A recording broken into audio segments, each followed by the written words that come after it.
آپ صلی اللہ علیہ وآلہ وسلم کے حکم سے ثابت ہے، اگرچہ وہ نماز میں تو نہیں، لیکن نماز سے پہلے آپ صلی اللہ علیہ وآلہ وسلم سے ثابت ہے کہ آپ نے یہ فرمایا کہ لا تصلی الا الی سترۃ، کہ جب بھی نماز پڑھو تو سترہ رکھ لو، اس کا اہتمام کرو۔ ہم دیکھتے ہیں کہ اگر کوئی دیوار کے پیچھے نماز پڑھے یا کسی ایسی جگہ پر نماز پڑھتا ہے ستون کے پیچھے، تو اس کے سامنے سے اگر نمازی گزرتا ہے یا کوئی بھی گزرنا چاہے تو اس سے اس کی نماز میں کوئی حرج نہیں، وہ اپنی نماز ادا کر لیتا ہے۔ لیکن اگر کوئی نماز پڑھے اور سترہ نہ رکھے اور اس کے سامنے سے کوئی اگر گزر جائے تو گزرنے والے کا بہت بڑا کبیرہ گناہ ہے، جیسے کہ آپ صلی اللہ علیہ وآلہ وسلم سے ثابت ہے۔ آپ نے فرمایا کہ اگر کسی کو معلوم ہو جائے کہ نمازی کے سامنے سے گزر جائے کہ اس کا کتنا گناہ ہے، تو پھر اگر اسے معلوم ہو تو وہ 40 دن یا مہینے یا اس سے بڑھ کر سال کا بھی ذکر، ایک راوی کہتے ہیں کہ شاید اس کا ذکر سال بھی ہے، انتظار کرے لیکن اس کے سامنے سے نہ گزرے۔ اس لیے آپ صلی اللہ علیہ وآلہ وسلم سے ثابت ہے، آپ کی سنت ہے، اور صحابہ کرام رضوان اللہ علیہم اجمعین بھی اس کا اہتمام کیا کرتے تھے، اور اس کی مقدار کتنی ہونی چاہیے اور کہاں پہ رکھنا چاہیے، ان تمام چیزوں کے بارے میں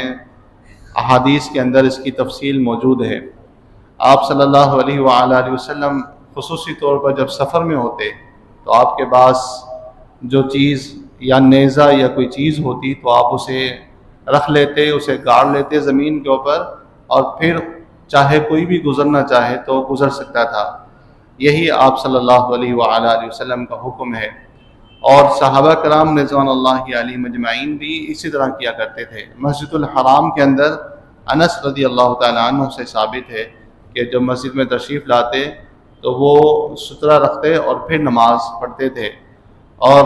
صحابہ کرام رضوان اللہ علیہم اجمعین جو جیسے کہ ہم نے سنا ہے کہ حدیث میں ہے،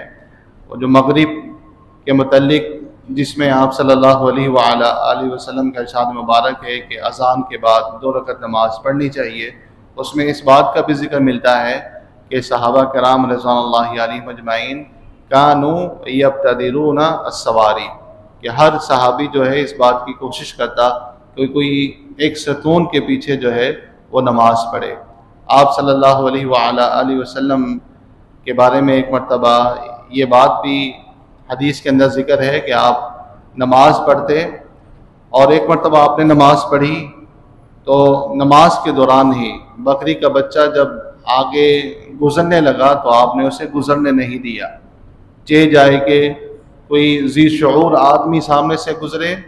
تو اسے بھی روک لینا چاہیے، جیسے کہ آپ صلی اللہ علیہ وآلہ وسلم کے ارشاد مبارک ہے کہ اگر کوئی گزرنا چاہے تو اسے روک دے، اگر وہ نہ رکے تو زبردستی کرے، یعنی کہ اس کا حق ہے کہ وہ اپنی نماز کو خراب نہ ہونے دے۔ اگر کوئی سامنے سے گزرنا چاہے تو اسے روک دے، اگر اس نے سترہ نہیں رکھا ہوا ہے، یا پھر سترہ رکھا ہوا ہے اس کے باوجود اگر کوئی گزرنا چاہے۔ آپ صلی اللہ علیہ وآلہ وسلم نے فرمایا کہ سترے کی جو مقدار ہے مثل مؤخرۃ الرحل، کہ جو سواری اونٹ کے اوپر جو ہے وہ ایک جاوا اور اس کے اوپر رکھا جاتا تھا، جس کی مقدار کم از کم 1 ذراع کے برابر ہونی چاہیے۔ آپ صلی اللہ علیہ وسلم فرمایا کہ اگر کوئی اس طرح سترہ رکھ لیتا ہے اور اگر کوئی گزرنا چاہے تو اس کی نماز میں کوئی خلل نہیں آئے گا۔ اور صحابہ کرام سے ثابت ہے کہ وہ یہ کہا کرتے تھے، جیسے کہ عبداللہ بن مسعود رضی اللہ تعالیٰ عنہ سے ثابت ہے، ارواء الغلیل کے اندر شیخ البانی نے اس روایت کی تحسین کی ہے کہ کچھ چیزیں ایسی ہیں کہ اگر اس کا خیال نہ رکھا جائے تو نماز کے اندر نقص یعنی کمی واقع ہو جاتی ہے۔ تو عبداللہ بن مسعود کہتے ہیں کہ اس میں سے ایک جو ہے وہ سترہ بھی ہے۔ تو اس لیے جمہور علماء تو اسے سنت مؤکدہ کہتے ہیں، لیکن بعض علماء نے اسے نماز کے لیے ضروری کہا، اس لیے کہ آپ صلی اللہ علیہ وآلہ وسلم کا ایک تو فعل بھی ہے، آپ اس کا اہتمام فرماتے، اور پھر آپ صلی اللہ علیہ وسلم کا حکم بھی ہے، آپ نے اس کا حکم بھی دیا ہے کہ اس کا اہتمام کرنا چاہیے اور اسے رکھ کر نماز پڑھنی چاہیے۔ مسجد میں یا میدان میں اس کا کوئی فرق نہیں ہے۔ اگر کوئی سمجھے کہ مسجد کے اندر جو ہے وہ اگر نہ بھی ہو تو کوئی حرج نہیں، ایسی بات نہیں، بلکہ مسجد کے اندر بھی یا تو ایسی جگہ ڈھونڈ کر نماز پڑھے جہاں پر کوئی نمازی نہ گزرے، جیسے دیوار ہے یا کوئی چیز ستون وغیرہ ہے، یا پھر وہ ستر رکھ کر جو ہے اسے نماز پڑھنی چاہیے تاکہ اگر کوئی گزرنا چاہے تو وہ گزر جائے۔ یہ وہ چیز ہے جو نماز سے پہلے آپ صلی اللہ علیہ وآلہ وسلم اس کا اہتمام فرماتے تھے۔ اس کے بعد جب نماز شروع کی جائے تو آپ صلی اللہ علیہ وآلہ وسلم نے، جیسے کہ میں نے گزارش کی تھی کہ آپ نے مکمل نماز ایک صحابی کو سکھائی تھی، تکبیر تحریمہ سے لے کر تسلیم تک۔ اللہ اکبر تکبیر تحریمہ جسے کہتے ہیں، جو کہ نماز کا سب سے پہلا رکن ہے، تکبیر تحریمہ، جس کے متعلق آپ صلی اللہ علیہ وآلہ وسلم فرمایا کہ تکبیر تحریمہ سے نماز شروع ہوتی ہے، اور اس کے بعد ہر چیز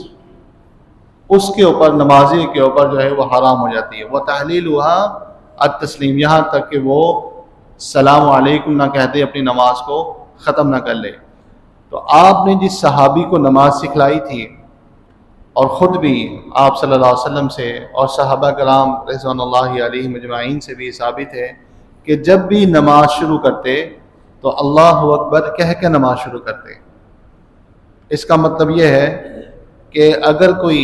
نماز سے پہلے اردو میں یا اپنی کسی بھی زبان کے اندر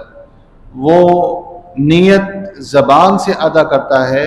تو یہ آپ صلی اللہ علیہ وآلہ وسلم سے ثابت نہیں ہے کہ میں اتنی نماز، اس نماز